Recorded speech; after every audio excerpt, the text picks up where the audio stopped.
Alright, equations in quadratic form. I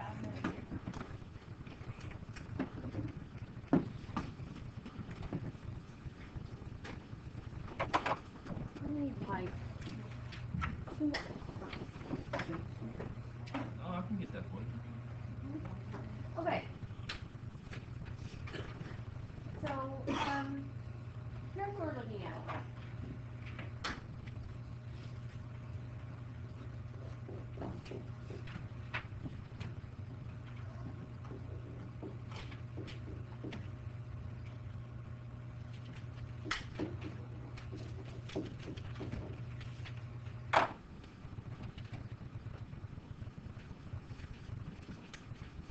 This is not a quadratic, because a quadratic has a degree of 2.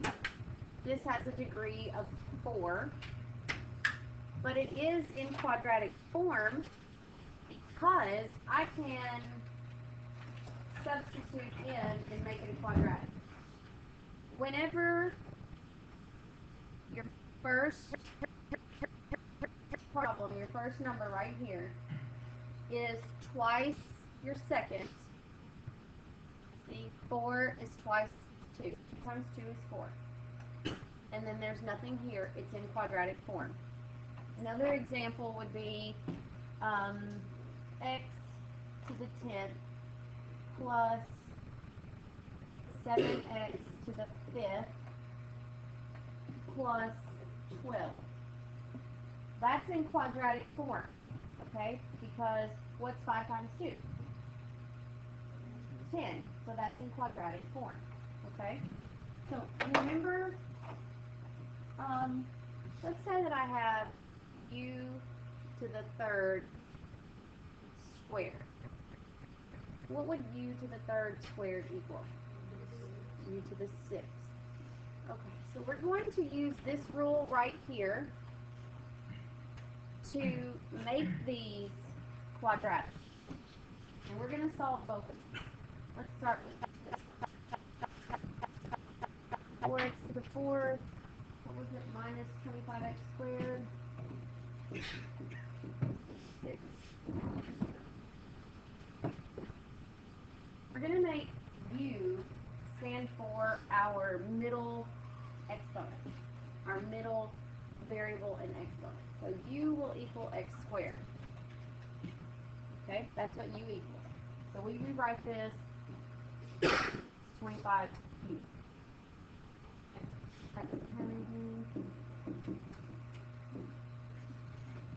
So instead of 4x squared, this should be 4u squared. Or 4x to the 4th is 4u squared. Now I have a quadratic that I can solve. Okay? I can solve this quadratic. I can't do anything with this, but I can do something with this, because it's in quadratic form. Let's see.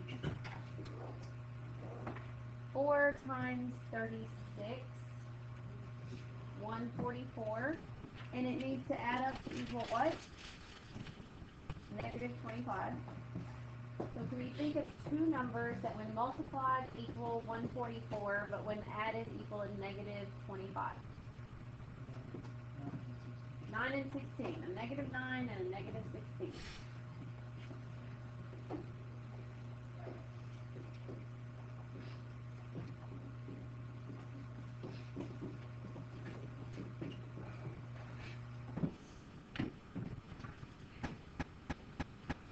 From here, we're going to factor it just like we would factor anything else. And then at the end, we have to do something a little different. Okay? But this part is the same. I'm going to factor out a u. And I'm going to have 4u minus 9. I'm going to factor out a negative 4. And I'll have 4u minus 9.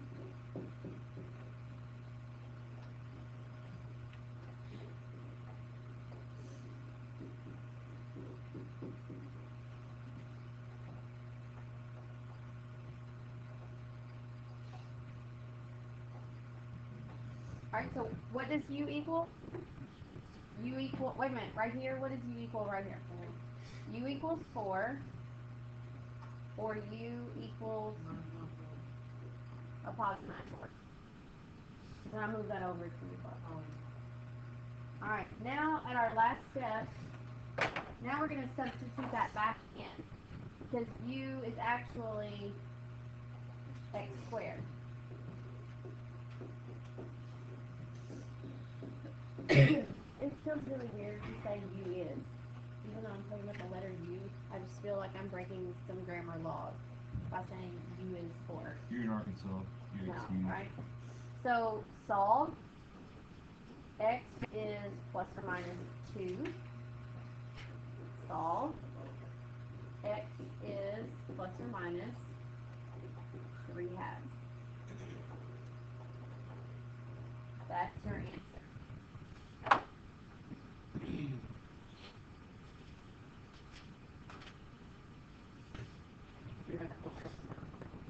Well, when you take the square root, unless it tells you that you're just looking for the principal square root, you need a plus or minus. Because 2 times 2 is 4, but so is negative 2 times negative 2. And it is a fourth root. It's a fourth degree equation, and the fundamental theorem of algebra says if it's 4 degrees, it's going to have 4 solutions. So, yes, you need it. What was your question, Hannah? You got it? Did I answer it when I was talking? Alright. Up at the top, we got 4x4, and why wouldn't it be 4? 4x. At the very top. Because u equals x squared. Yeah. U equals x squared, right? So x to the 4th would be u squared. Yeah. Now, what was that other one? 10, 5, 12, okay. X to the 10th. Is it a plus or a minus? Plus.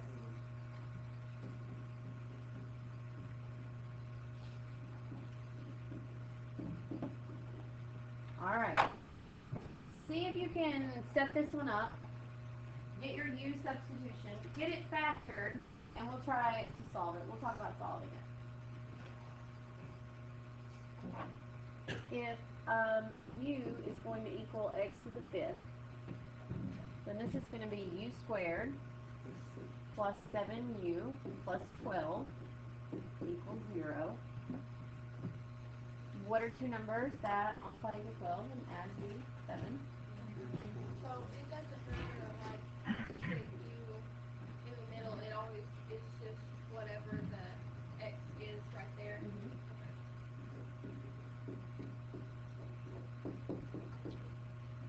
So u is going to be a negative 3, or u is going to be a negative 4. Except u is actually x to the 5th.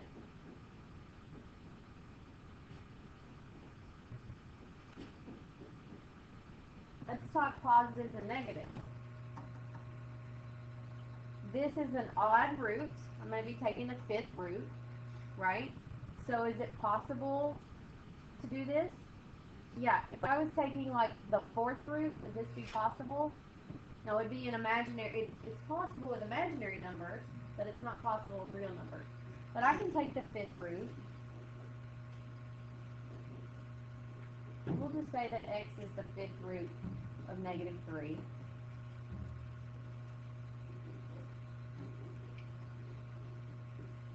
X is the 5th root of negative 4.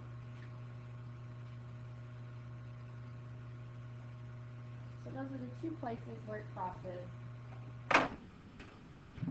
or bounces.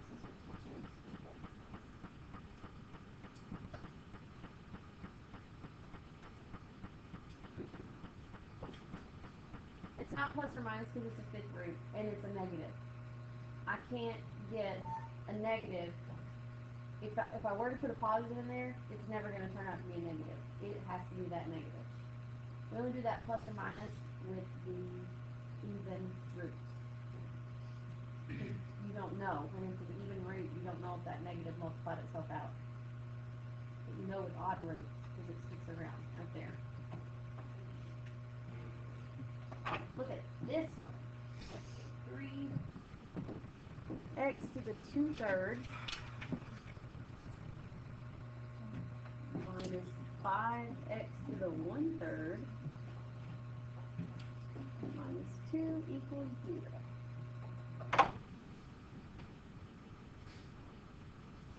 Okay, this one is still considered to be a quadratic form because 1/3 times 2 is 2/3. If you double 1/3, you get 2/3. So this is still in quadratic form.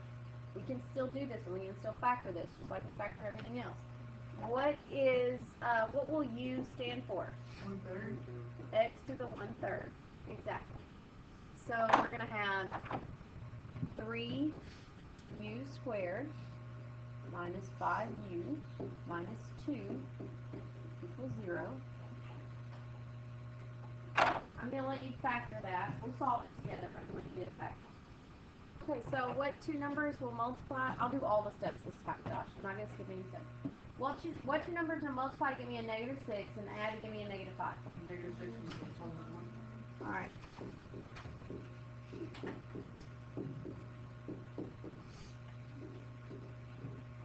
So from this part, I can take out a 3u, and I'm left with u minus 2. There's nothing to take out here, but I got to do something, so I'm just going to do 1.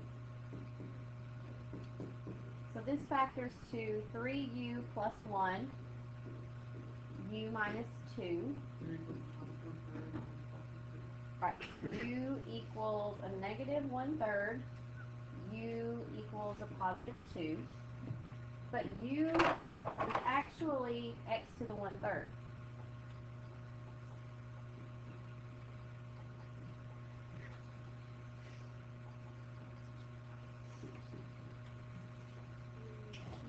Cube it, yeah. Take it to the 3rd power.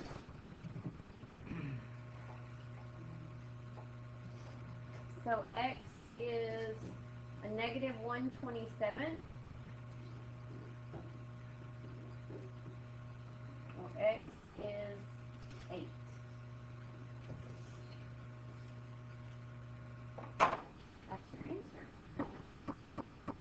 Check them. They both work. There you go.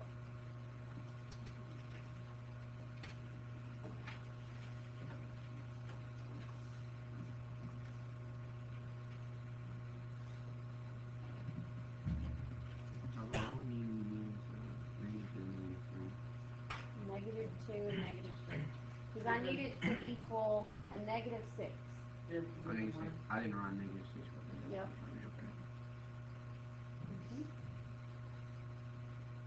Thank you. All right, look at your page from last night.